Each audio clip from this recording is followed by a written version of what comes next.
Hello everyone. Bienvenue dans un nouvel épisode de Diatel à Coup Effect. Comme à l'accoutumée, je suis votre hôte Claudel Camgrand et je suis content de vous faire savoir que je suis pas mort.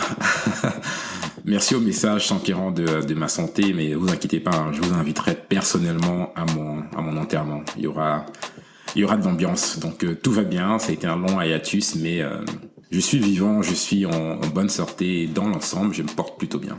Alors, où est-ce qu'on s'est arrêté ? Le dernier épisode datait de février 2021, ça fait à peu près un an et demi. Il était dédié à la méditation, donc qui était à l'époque une pratique nouvelle et quotidienne dans ma vie. Et dans l'épisode, j'exposais quelques-uns de ses bénéfices. Comment commencer, par où commencer, qu'est-ce que c'est la méditation, comment l'intégrer dans sa vie. Donc je vais pas y revenir là-dessus, mais simplement avec avec un peu plus d'expérience avec la méditation, je vais faire une petite update et en parler. Et je pense un bon segue pour parler aussi de cet épisode. Alors qu'est-ce que c'est, de quoi est-ce qu'on va parler ? Alors premièrement, comme j'ai dit, update sur la méditation. Quels sont les nouveaux bénéfices découverts ? Il y a plein de choses qui sont passées dans ma vie depuis février 2021, donc ce sera une espèce de petite update. Je vais pas refaire une définition de ce que c'est que la méditation, qu'est-ce que ça apporte dans la vie. Là, je vous renverrai à l'épisode précédent, mais un an et demi plus tard, quelles sont mes vues sur la méditation, qu'est-ce que ça m'a apporté. Alors ensuite, on va parler un peu des nouvelles depuis février 2021. Il y a de nouveaux apprentissages, de nouvelles questions, de nouvelles réponses grâce ou à cause de la pandémie. Et là, j'ai fait un double clic sur l'aspect professionnel et l'aspect relationships, donc les relations dans ma vie, que ce soit du point de vue professionnel, perso ou bien familial. Et enfin, pour clôturer le podcast, on va parler de qu'est-ce qui est prévu. Parce que depuis 2021, effectivement, ça fait quand même un an et demi, donc vous êtes en droit de poser la question de savoir... Ce nouveau podcast, est-ce que c'est le même format ? Est-ce que c'est plus ou moins la même chose ? Donc, on va un petit peu parler du programme. Alors, commençons par le début. La méditation. Alors, comme j'ai dit, je vais pas revenir sur ce que c'est. Le dernier épisode il définit plus ou moins ce que c'est pour moi, comment l'intégrer dans sa vie, et, quels sont les bénéfices en tirés. Mais je veux dire, la méditation reste pour moi mes petites vacances journalières personnelles, où je me débranche un peu de tout, je reset mon cerveau et je me détache un peu de toujours penser soit au passé, soit au futur. Et me rappeler un peu de vivre l'instant présent, parce que l'instant présent se vit au présent. Je pense toujours que si tu passes ta vie à ressasser le passé, ce que tu aurais pu faire, ce que tu n'aurais pas pu faire, ce que tu aurais dû dire, ce que tu aurais pu changer, ou alors à te demander de quoi demain sera fait, comment anticiper... ça use à long terme. C'est pénible d'être jamais dans l'instant présent et toujours encore une fois d'être soit dans le passé, soit dans le présent. Alors oui, les vacances pour ça aide, pour se débrancher du boulot, peut-être de la famille ou bien des amis, mais pourquoi attendre quelques mois pour planifier des vacances pendant lesquelles, soyons honnêtes, c'est parfois pas évident de se déconnecter complètement, surtout pour ceux qui ont éventuellement des enfants ou bien des situations où ils peuvent pas forcément se déconnecter à 100%. Donc pourquoi attendre de planifier des vacances après 2, 3, 4 mois, alors que tu peux faire quasiment la même chose au quotidien en te débranchant avec une petite demi-heure. J'ai défini la méditation comme mes vacances journalières personnelles et je pense que ça peut être le cas pour tout le monde. Et tu te dis vraiment c'est une demi-heure dans la journée où, alors j'essaie de penser à rien, ou alors ce qui vient, je ne juge pas. Et honnêtement, au bout d'une semaine, tous ceux qui autour de moi l'ont pris comme attitude ont pu attester du fait qu'effectivement ils sont beaucoup plus soulagés. Ça aide avec le stress, c'est vraiment une très très grosse source de réduction de stress. Donc avec le sport, pour moi, la méditation reste l'une des pratiques que j'aurais aimé prendre dans ma vie il y a bien plus longtemps. Mais bon, il est jamais trop tard. Et encore une fois, je partage parce que si vous avez encore des doutes, si vous dites que c'est pas pour vous, si vous pensez peut-être comme moi à l'époque que non, mais c'est un truc, si t'es pas hippie, ou alors si t'es pas dans Dragon Ball Z à te préparer pour un combat, ça sert à rien. Encore une fois, ça, une demi-heure par jour, même si c'est commencé par 5 minutes. Je pense que vous verrez les avantages que je vois au quotidien.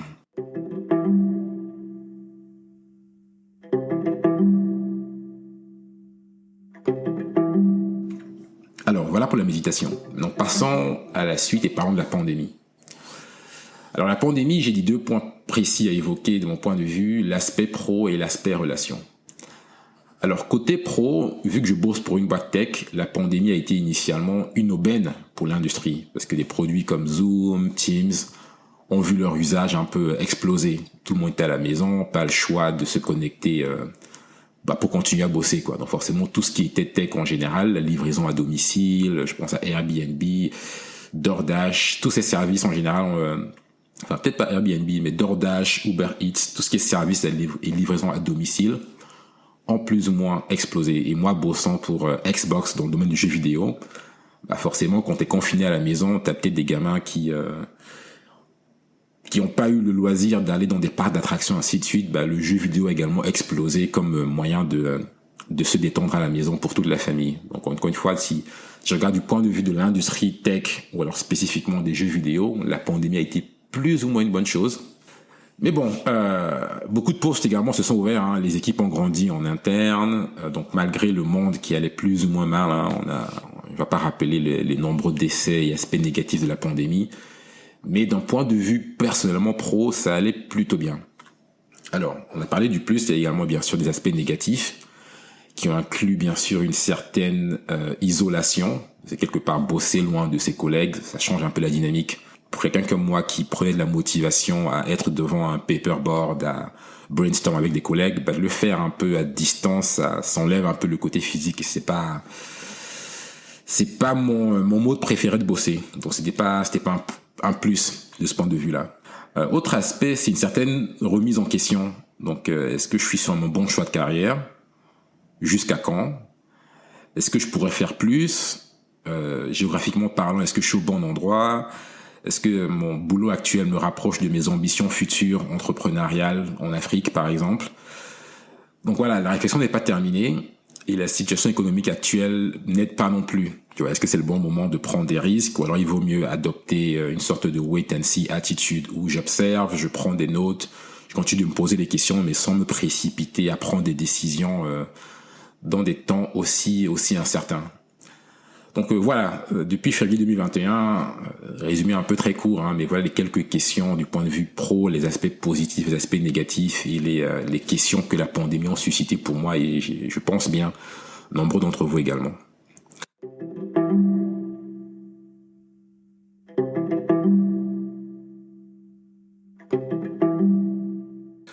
Alors on a parlé de l'aspect pro, maintenant on parler de l'aspect relation. Alors la pandémie m'a montré, et je pense que nombreux d'entre vous aussi, le vrai visage de beaucoup de personnes. Les divisions se sont accumulées, se sont accentuées sur certains sujets et situations et pas sur d'autres. On va parler par exemple de l'aspect économique. On a vu ce qu'on qualifie de riches comme de pauvres mourir du corona ou alors avoir des morts dans leur famille, hein, moi inclus. Et malgré le fait que oui, certains qualifiés de riches ont pu avoir accès aux vaccins plus facilement que d'autres, à des traitements plus facilement que d'autres, à des bonbonnes d'oxygène plus facilement que d'autres, c'est fait également un rappel qu'il y a encore pas mal d'aspects où l'argent ne fait pas tout. Tu vois, au final, encore une fois, si tu es riche ou pauvre et que tu meurs de corona, ça te prouve que oui, l'argent ça aide. Je suis pas là pour dire que ne cherchons pas l'argent ou bien ne cherchez pas l'argent, ou bien n'en faites pas ci et ça, mais c'est juste un rappel que on est tous mortels. Et si vous êtes un tout petit peu comme moi, ça vous a également amené à vous poser des questions supplémentaires. J'ai parlé de l'argent, c'est bien utile, on revient pas là-dessus. Mais si j'avais tout l'argent du monde, qu'est-ce que je ferais? Est-ce que je voyagerais, être en vacances 24 heures sur 24? Est-ce que j'aiderais ceux qui sont potentiellement moins à l'aise que moi? Si oui, dans quel domaine? Alors, je suis dans tech, j'aime bien tech, est-ce que je reste dans tech? Comment est-ce que j'associe, comment j'utilise les talents que j'ai aujourd'hui avec un problème réel existant que je peux résoudre? Bon, encore une fois, c'est pas une question qui se répand entre le plat de résistance et le dessert, mais simplement le fait de se poser la question un peu plus urgemment que dans le passé, je pense que c'est un bond en avant. Autre avantage de la pandémie, c'est qui est qui dans mon entourage. Donc avec quelle personne je voudrais avoir ou alors je peux avoir des vraies conversations plus profondes que qu'est-ce qui passait à la télé. Avec quels membres de ma famille, avec quels amis je peux me confier. Parce que j'ai jamais été vraiment quelqu'un à forcément parler de ma vie de façon détaillée, il y a des résoudre mes problèmes. Et je pense qu'avec la pandémie, j'ai vu, en tout cas personnellement, une grosse différence où j'étais beaucoup plus... je pense que le terme c'est vulnérable. Entrer un peu plus dans les détails, sortir un peu de ce côté très secret où on a peur de tout, oh, mais les gens sont là pour t'avoir, on va te faire du mal. Alors oui, il faut être, bien sûr, faut être méfiant. Je suis pas en train de dire que raconte ta vie à n'importe qui, mais certaines personnes autour de moi avec qui j'étais très proche depuis des années, je me suis rendu compte que il y a certains détails que je gardais un peu pour des raisons en fait que j'arrivais même pas à m'expliquer, mais c'était non, mais on dit pas ça parce que peut-être cette notion un peu de non, mais ça va aller, on est fort. En fait, non, me rendre compte que quand ça va pas et appeler un frère, une sœur, un ami et dire qu'en fait ça va pas, il y a tel problème que je sais pas comment résoudre et être assez détaillé dans le problème en soi. En fait, c'est très, ça a été très utile. Donc oui, être coincé à la maison, ça a aidé à créer ou à renouer certaines amitiés, renforcer des liens de manière parfois inattendue. On est des personnes qui n'étaient pas forcément très présentes dans ma vie, qui du jour au lendemain s'est retrouvées à parler de manière un peu plus approfondie. Aussi, certaines accointances se sont révélées superficielles ou bien conditionnelles. Je me suis rendu compte que telle ou telle personne était au final proche de moi uniquement pour certains types d'activités ou bien pour certains types de besoins. Et quand j'étais plus en mesure de les fournir parce qu'elles n'ont pas du temps plus compliqué ou bien pour telle ou telle raison, en fait, ces personnes disparaissaient. Donc ça apportait beaucoup de clarté dans les relations en termes de, encore une fois, qui je veux avoir auprès de moi et de manière un peu unapologetic, c'est-à-dire que il y a un peu moins de compromis dans le sens où non, mais c'est pas grave, là, non, là je sais de manière beaucoup plus claire qui est-ce que je veux avoir autour de moi, quel type de conversation je veux avoir autour de moi, et puis voilà. Donc oui, au final, la pandémie m'a aussi beaucoup fait comprendre. Oui, peut-être je me répète ici, mais oui, le type de relations, de personnes et de personnalités que j'aimerais avoir dans mon cercle proche. Et je pense que c'est dû à un mélange d'âge. Encore une fois, le temps passe, on n'est plus tout jeune, de maturité. Et je pense que la pandémie a quelque part ralenti le temps et nous forçant à nous poser des questions, à nous rappeler des concepts parfois un peu basiques. Quelques exemples que je peux prendre qui me viennent en tête. Du point de vue santé, par exemple, quelque chose d'aussi basique comme se laver les mains tous les jours au savon. Je pense que on a sûrement dû l'apprendre depuis l'enfance, à la maison, à l'école, se laver les mains au savon, c'est important. Là, la pandémie, c'était beaucoup plus important tous les jours. Quand tu sors, quand tu prends le métro, bien la voiture, tu touches telle chose, donc quand tu rentres à la maison, il faut se laver les mains. Quand tu tousses, l'important de se mettre le coude devant la main, parce que, encore une fois, tu peux transmettre rapidement tes germes aux inconnus, la propreté à la maison. Bref, des concepts que je pense, encore une fois, étaient basiques, mais qui ont été urgemment ramenés au centre de notre attention. Oh là, c'est plus simplement un acte de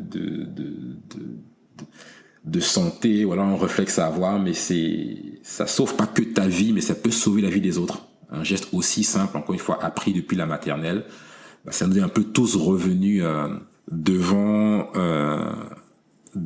nos pensées et comme acte à se rappeler beaucoup plus fréquemment qu'à l'époque. Alors autre chose encore du point de vue relation, il semble que c'était plus difficile pour beaucoup pendant la pandémie de cacher leur vrai visage. Je pense à des sujets comme le vaccin, le port du masque, l'aide à des pays, bien des régions en difficulté, et de voir à quel point des sujets qui pourraient sembler pour certains assez basiques. Bon, en fait, on s'est rendu compte que c'est pas aussi simple, tu vois. Et le sujet n'est même pas forcément sur est-ce que c'est pour ou contre le vaccin, est-ce que c'est une bonne chose ou pas. Je pense que chaque camp a pu exprimer de manière assez éloquente des arguments valables et logiques. Donc le sujet, c'est sur la situation qui fait un rappel qu'en fait, nous sommes beaucoup plus complexes et beaucoup plus nuancés qu'à première vue. Et que certains raccourcis qu'on pouvait faire à l'époque, en fait, ne doivent plus être faits. Exemple, le niveau d'éducation d'une personne, par exemple, ne garantit en rien son point de vue sur tel ou tel sujet. Alors, j'ai grandi avec telle personne, on est allé à l'école ensemble, on a fréquenté ensemble, on a peut-être même bossé ensemble. En fait, ça ne veut plus absolument rien dire parce que ça te montre que ces éléments en commun que vous avez partagés ne sont pas forcément des éléments pour prédire sur un sujet en particulier de quel côté une personne va se balancer. Tu vois, et je pense que c'est très eye-opening, ça ouvre un peu les yeux sur ok, waouh, en fait, je pensais que parce que si, parce que ça, tel pour ça. En fait, non, tu vois, ça, en tout cas pour moi, ça a remis un peu les choses à plat, comme quoi, wow, ok, beaucoup de choses qu'on avait tendance, ou bien que j'avais tendance à prendre pour acquis, en fait, ne le sont pas. Tu vois, on est encore une fois beaucoup plus nuancé que ça, beaucoup plus ce que sont les gens, ce que ont fait les gens par le passé, ce que les gens disent par le passé ne garantit en rien qui ils sont aujourd'hui, tu vois. Et même en termes d'ouverture d'esprit, pour moi, ça a été un pas en avant pour être beaucoup moins sur le jugement. Ce que les gens font ou on dit, ou les comportements passés ne garantissent en rien ce qu'ils font aujourd'hui ou ce qu'ils feront dans le futur. Et on a vu aussi avec la cancel culture, qui était déjà le cas avant la pandémie, mais qui je pense a un peu accéléré, où on va aller puiser les tweets ou bien les propos de certaines personnes il y a 10 ou 15 ans pour les juger aujourd'hui. Alors, je sais pas pour créer la polémique, mais la polémique. Mais oui. Alors, si certains ont commis des actes dans le passé, qui suis-je pour dire qu'ils ne doivent pas le payer aujourd'hui, surtout s'il y a des conséquences qui ont été traumatiques pour certaines personnes. Le sujet n'est pas là. Le sujet est sur est-ce que ce que quelqu'un a fait dans le passé est donc censé définir qui ils sont aujourd'hui, qui ils seront demain. Et ma réponse personnelle, c'est non. Et pour une raison quelconque, je pense que la pandémie nous a énormément ouvert les yeux sur encore une fois sur qui est qui, sur je me répète ici, mais ne pas assumer, peut-être un peu moins sur le jugement, parce que même d'un point de vue perso, je pense que certains d'entre nous ont pu se découvrir des façons de penser qui les a surpris, des façons d'agir, des façons de résoudre des conflits, des façons de résoudre des difficultés, des façons d'approcher certaines situations nouvelles dans leur vie d'une manière assez surprenante. Donc voilà. Et ça, je pense, encore une fois, c'est pas forcément négatif, je le prends comme, encore une fois, m'inscrire de moins en moins dans le jugement.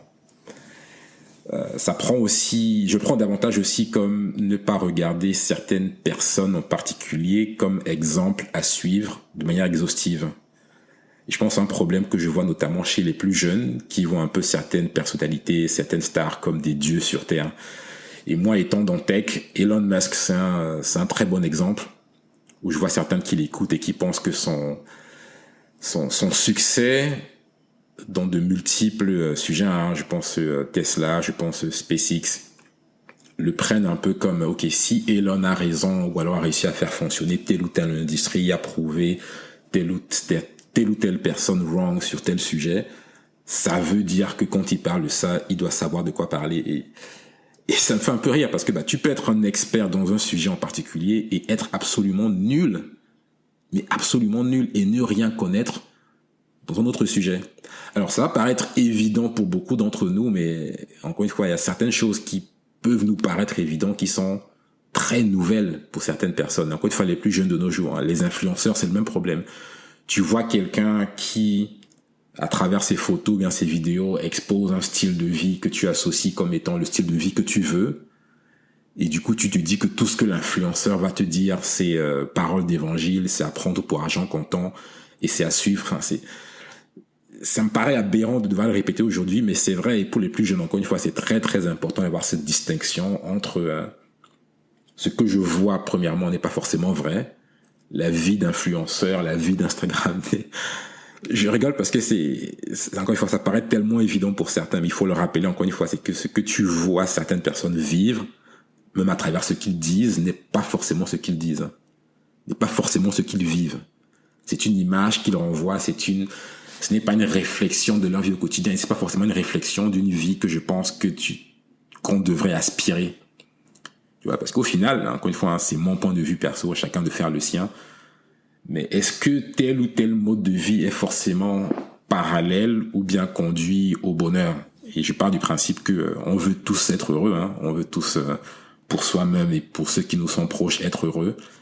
Mais est-ce que c'est vraiment une bonne chose d'associer ce qu'on voit à gauche, à droite et certaines personnes nous faire croire qu'ils sont heureux et aspirer à ce type et à ce mode de vie-là? Et encore une fois, même si c'est le cas, doit-on associer ce mode de vie-là et ce que certaines personnes vont nous dire et vont nous faire croire comme étant argent comptant? Donc, j'ai pris Elon comme exemple, c'est pour rappeler qu'encore une fois, copier-coller sa logique sur un sujet particulier, sur absolument tout, peut être dangereux, et assumer qu'une certaine personne, intelligence ou bien capacité à démontrer un certain succès ne s'applique pas et ne se traduit pas en tout. C'est une grave erreur.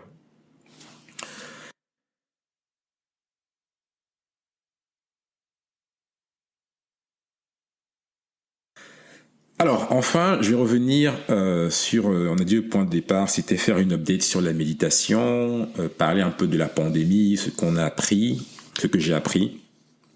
Et enfin, le dernier sujet, c'était sur ce podcast. Qu'est-ce qu'il va en devenir? Et avant d'aller sur ce qui sera dans le futur, je pensais faire un petit double-clic sur, en fait, qu'est-ce qui s'est passé pour que je l'arrête en février 2021. Alors, c'est un mélange de plusieurs choses, hein. La première étant la différence de temps entre là où je suis sur la côte ouest des États-Unis et l'Europe et l'Afrique. Donc, pas mal de mes invités dans le podcast sont situés soit en Europe, soit en Afrique. Il y a donc 9 heures de décalage. Donc, parfois, pour le schedule, pour s'arranger sur des heures en particulier, c'est pas évident parce que 9 heures du matin chez moi, c'est 18 heures ou 17 heures ou 19 heures en Europe. Donc, ayant un boulot assez prenant, c'est parfois compliqué, même le week-end, hein, parce que encore une fois, ceux qui ont des enfants, ainsi de suite, c'est pas compliqué de s'arranger. La pandémie, comme j'ai dit, a rajouté du boulot, en tout cas de mon point de vue, parce qu'encore une fois, beaucoup de boîtes tech ont été un peu submergées par la croissance des utilisateurs, quelle nouvelle feature, quelle nouvelle comment est-ce qu'on dit feature, quelle nouvelle fonctionnalité à rajouter à certains produits. Donc ça a rajouté du temps et de l'organisation, ce qui me laissait très peu de temps donc pour le podcast de côté. Et puis enfin, en toute honnêteté, c'est parfois je me pose la question, mais est-ce que j'aide en fait certaines personnes à travers moi qui parle de comment est-ce que je pense de certains sujets, comment j'approche certains sujets, bien ce que je fais. Est-ce que ça aide certains ou bien c'est juste moi qui me parle à tout seul en fait. Et ça également, ça m'a ouvert sur les dangers du nombre. C'est-à-dire que quand tu tombes dans le piège de regarder les nombres, okay, qui écoute tel podcast, et tu deviens un peu une espèce de junkie sur oh please follow, partage, machin, c'est normal hein, quand tu fais agrandir ton audience. Mais ça m'a rappelé qu'en fait l'audience ça n'a jamais vraiment été un objectif pour moi. J'ai jamais été porté par être un influencer ou être un gourou ou bien créer un following. Donc je me suis dit mais qu'est-ce qui m'arrive? Pourquoi est-ce que je tombe dans ou ce piège un peu, encore une fois pour quelqu'un pour qui ce podcast n'a pas forcément été un moyen de compléter mon disposable income ou alors d'en créer une source de revenus. Non, initialement c'était simplement, je pense que ma façon de voir certaines choses, je pense que mon parcours, je pense que les questions que je me pose, je pense que ma façon de réfléchir m'a beaucoup aidé jusqu'à présent sur les petits succès que j'ai pu avoir dans ma vie jusqu'à présent et que l'exposer à certaines personnes qui n'ont peut-être pas eu la chance d'avoir les parents que j'ai, l'éducation que j'ai, la famille que j'ai, les amis que j'ai, bah ça peut être utile. Donc si cette idée-là est l'idée principale, techniquement les nombres ne devaient pas forcément aider parce que si j'ai réussi à aider une seule personne, bah ça devrait être suffisant. Et donc ça, quand tu rajoutes les nombreux témoignages, ceux qui m'ont écrit à gauche, à droite, ceux que j'ai rencontrés en personnes qui m'ont dit « Ah, Claudel, avec le podcast, c'est dommage que tu ne le fais plus parce que ça m'aidait à faire ci et ça a aidé mon frère à faire ci et ça a aidé ma tante ou bien mon neveu qui se pose des questions en terminale par rapport à ci et ça. » Je me suis dit « Oh, waouh, ça fait plaisir, tu vois, j'ai pas besoin d'avoir 10 000, 15 000 ou quel que ce soit nombre d'écouteurs. En fait, les 2-3 personnes ou plus que j'ai pu aider, bah, c'est largement suffisant. » Donc si je peux dédier si je peux dédier 1 ou 2 heures de ma semaine à parler d'un sujet particulier qui me tient à cœur parce que j'y ai pensé ou bien parce que je pense que ma façon de réfléchir apporte quelque chose parce qu'elle est différente de ce que j'ai pu voir jusqu'à présent, parce que en tant qu'Africain qui a vécu à gauche, à droite avec telle expérience, ça apporte une façon de voir les choses que je pense nouvelle. Bah, encore une fois, ça peut être nouveau et aider quelqu'un d'autre. Donc, 1 ou 2 heures par semaine, c'est un petit sacrifice à faire dans mon calendrier. Encore une fois, si ça peut aider, ne serait-ce qu'une personne. Donc, qu'est-ce que ça veut donc dire pour la suite? Bah, ça va être une série d'épisodes. Quand je vais garder la même logique, certains épisodes seront perso, ce que j'appelais arbre à palabre, où c'est un peu moi qui me donne des conseils ou bien qui donne des conseils qui, je pense, peuvent être utiles. Parfois un invité, parfois 2. toujours un mix entre anglais et français en fonction de mon invité, en fonction du sujet, en fonction d'à quel point je suis à l'aise à discuter certains sujets. Parce qu'encore une fois, il y a certains aspects que j'ai découverts en bougeant aux États-Unis et que je suis beaucoup plus à l'aise à parler en anglais, donc je ferai en anglais. Et puis aussi, encore une fois, en restant dans l'honnêteté, c'est une avenue créative pour moi, le podcast. Et je pense que d'un épisode précédent de Arbre à Palabre, j'avais parlé un peu de l'importance entre left brain et right brain. Donc c'est important cet aspect intellectuel où on s'assoit, on réfléchit, alors si A et B, alors ceci et cela, si non, machin. Le if then else, un peu des geeks comme moi. Et l'aspect créatif, un peu, tu te dis que bon, ok, je vais parler d'un certain sujet, mais je sais pas forcément comment commencer, comment le structurer, mais bon, c'est pas grave, allume ton micro, peut-être mets 2-3 bullet points juste pour être un peu structuré, et puis vas-y freestyle. Donc c'est une avenue créative qui est importante pour moi. Donc encore une fois, en toute honnêteté, je fais pas forcément pour les autres, mais même pour moi, même c'est une avenue créative qui, je pense, et qui je sais, m'aide dans ma vie perso et dans ma vie pro. Donc je vais m'arrêter là pour ne pas faire trop long non plus. Je pense que ça fait déjà 27-28 minutes. Donc, welcome again. Re-bienvenue à Talakou. On est en juillet 2022. Ça va faire 1 an et demi que vous n'avez pas eu de mes nouvelles, mais encore une fois, je suis vivant. La santé, ça va bien. Côté boulot, il y a pas mal de nouvelles responsabilités. Ça se passe bien dans l'ensemble. J'en apprends toujours beaucoup. Je me pose toujours des questions sur what's next for me en termes de géographie, en termes de carrière, où est-ce que je vais aller. J'ai beaucoup plus de clarté, c'est clair. C'est beaucoup plus clair pour moi où est-ce que je vais. Il y a pas mal de questions encore dont j'ai pas de réponse, mais j'ai une absolue confiance dans le fait que je vais y arriver. Ces réponses, elles vont venir avec le temps. Je continue mes bonnes habitudes, le sport 3-4 fois par semaine. Je fais beaucoup plus gaffe à ce que je bouffe. La méditation reste une habitude quotidienne. J'ai complètement arrêté l'alcool. Entre parenthèses, la dernière goutte d'alcool, je pense, c'était avec mon père quand j'étais au pays à Yaoundé en décembre 2021. Et depuis, j'ai pas eu une goutte d'alcool et ça m'a fait vachement plaisir. Je vois au quotidien, encore une fois, je suis pas en train de prêcher et dire que arrêtez l'alcool. Je parle de ce que j'ai fait moi, qui marche pour moi et qui pourrait marcher pour vous. Mais beaucoup d'avantages, que ce soit du point de vue fitness, que ce soit du point de vue fatigue, que ce soit du point de vue bref, tout a l'air beaucoup plus simple. J'étais pas non plus un gros buveur, j'étais pas un whisky ou bien bière matin, midi, soir, mais absolument zéro alcool dans le sang. Je vois beaucoup d'avantages. Donc si vous y pensez, c'était même pas aussi dur que ça d'arrêter. Je m'attendais à ce que ce soit un verre de vin avec le repas le soir, c'est toujours bien, mais il y a eu 2-3 fois, je me suis dit, ok, peut-être avec des potes de temps en temps, ouais, s'asseoir, un petit verre de whisky pourrait faire du bien, mais honnêtement, ça n'a pas été difficile du tout d'arrêter. Donc, si jamais vous y pensez et que cet exemple vous aide, let's go for it et dites-moi comment ça fonctionne pour vous. Donc, j'espère que ça a été pour vous. La pandémie qui s'arrête plus ou moins en fonction d'où vous êtes. Il y a plutôt un élan une nouvelle vague qui semble se ramener. On va croiser les doigts et espérer que ça ne conduit pas à un nouveau reconfinement, mais ouais, j'espère que ça a été la santé a été pour vous. J'espère que vous et vos proches allez bien. J'espère que 2022 jusqu'à présent a très bien commencé, il va bien se terminer. Et on se dit à très vite pour de nouveaux épisodes in the Talakou Effect podcast. Très bon courage à vous et à très vite.